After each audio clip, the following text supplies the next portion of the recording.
Bienvenue dans le podcast Tous Saints, dans lequel Bénédicte de Lélis, mère de famille et enseignante en théologie, vous raconte la vie de saints ou de grands témoins de la foi récents, comme modèles de foi actuels et rayonnants qui vous donneront envie à leur suite de grandir en sainteté et en amour de Jésus.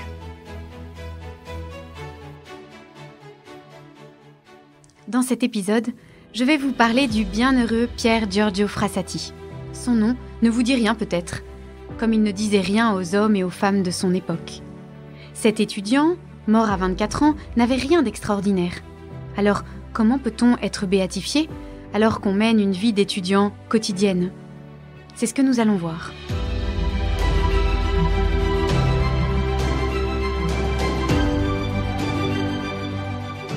Ah, je crois qu'il y en a un qui aurait été surpris d'apprendre que l'Église allait le déclarer bienheureux, c'est Pier Giorgio Frassati. Il est probable qu'en entendant ce bruit courir dans les couloirs du ciel, Pier Giorgio en ait avalé de travers les bouffées de fumée de sa pipe céleste.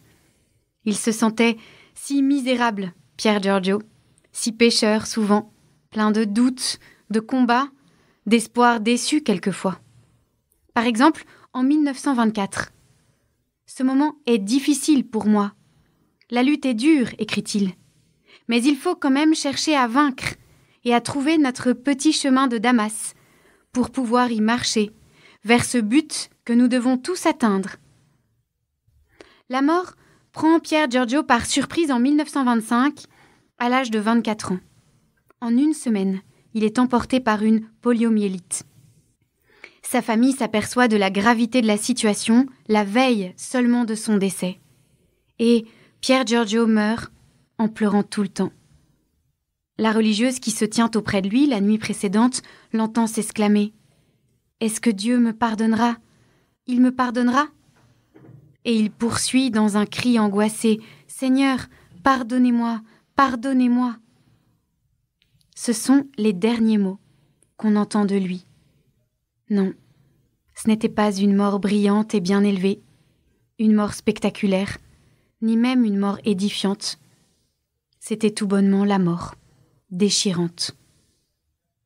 Après vint la surprise, les lettres innombrables adressées à sa famille, la foule à l'enterrement, des pauvres, une multitude de pauvres inconnus de la famille du sénateur Frassati, célèbre directeur du journal antifasciste La Stampa.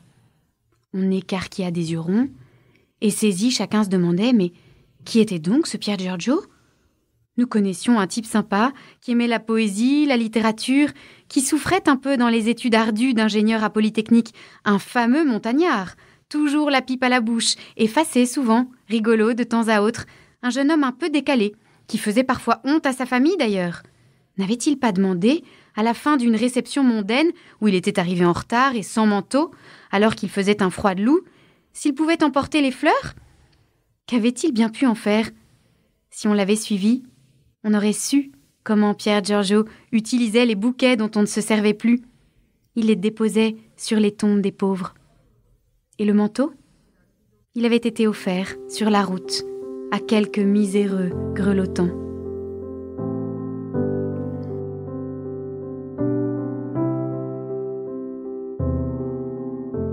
En fait, ce grand amour des pauvres était né en Pier Giorgio en même temps que l'amour de Jésus dès l'enfance. Un jour, une femme avait sonné à la porte des Frassati. Elle demandait l'aumône. Le petit garçon, haut comme un arrosoir, avait regardé la pauvre maman. Puis, il avait enlevé ses souliers et dit simplement « Pour vos enfants ». Adolescent, il s'inscrivit à la conférence Saint-Vincent de Paul et commença à visiter les malheureux du quartier. Il se privait pour leur venir en aide, allant à pied, afin d'offrir le montant du ticket de bus, apportant de la nourriture, des médicaments jusque dans des maisons dites mal famées par les gens élégants de son milieu. Mais lui n'en avait cure. « Ça ne te dégoûte pas, ces lieux répugnants ?» lui demandait-on quelquefois. « Tu sais comment les filles de la famille que tu visites se conduisent ?»« Jésus me rend visite chaque matin dans la communion, » répondait Frassati. « Moi, je lui rends visite en allant à la rencontre des pauvres. Autour d'eux, je vois une lumière que nous n'avons pas. » Lors d'un voyage en Allemagne, Pier Giorgio prit sa décision. Il ne serait pas prêtre. Il y avait songé, bien sûr. Il s'était interrogé, serait-ce sa vocation ? Il ne s'en trouvait pas digne. Mais surtout, il se sentait appelé à demeurer auprès des ouvriers, des gens simples et laborieux. À Polytechnique, il avait choisi la section ingénieur des mines. Être laïque, au milieu des mineurs, appartenir au Christ et y servir les pauvres. Voilà ce qui lui semblait être sa vocation. Sa mère en fut certainement soulagée, elle qui était si inquiète et exaspérée de ce qu'elle considérait comme la bigoterie de son fils, sa messe quotidienne, ses prières, son chapelet. Oui, Pier Giorgio resterait laïque. Il pensa un moment au mariage avec Laura Hidalgo, qui tenait le secrétariat de leur petit groupe d'amis, qu'ils avaient appelé en riant les Tiplouches. Mais est-ce parce qu'elle ne plut pas à ses parents ? Craignait-il que cela crée une dispute irréparable dans leur couple alors qu'ils menaçaient de se séparer ? Ou avait-il l'intuition que ça n'était pas sa voix ? On ne le saura jamais. En tout cas, il ne lui déclara pas sa flamme et se retira, le cœur brisé pourtant. « Mon programme tient en ceci, dit-il. Convertir cette sympathie spéciale que j'avais pour elle et qui n'est pas voulue.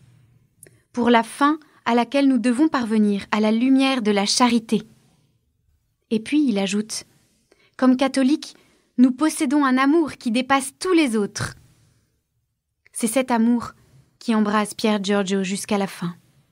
Quand il comprend qu'il va mourir, son ultime geste est d'écrire un mot pour faire livrer les piqûres d'un malade, puis il vide son portefeuille. Voilà des sous pour publier une petite annonce pour les pauvres. Pier Giorgio aime jusqu'à la dernière minute. « Tu me demandes si je suis joyeux ?» écrit-il à sa sœur Luciana quelque temps auparavant. « Comment ne pourrais-je pas l'être ? Tant que la foi m'en donnera la force, toujours joyeux. La voie chrétienne est joie, même à travers les douleurs. » Pier Giorgio, cette semaine, enseigne-nous ta bonté inlassable dans une vie toute ordinaire, ta charité pour les pauvres et les malades, puisée dans l'Eucharistie, ton amour désintéressé, qui fut ta joie au milieu de toutes les peines. Nous te prions pour les jeunes. Fais lever des saints, des grands saints parmi cette génération.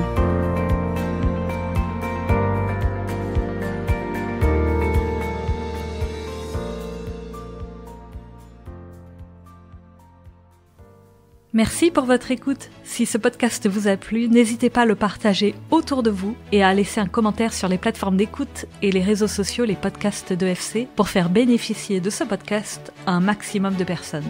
Et pour un carême encore plus missionnaire, n'hésitez pas à télécharger l'appli Conversio. Élaborée par une équipe de laïcs et de prêtres missionnaires de la miséricorde divine, cette appli vous propose de vivre un carême édifiant, stimulant et fraternel grâce à des vidéos d'enseignement, la possibilité de visualiser vos efforts d'ascèse et le soutien de toute la communauté de ces priants.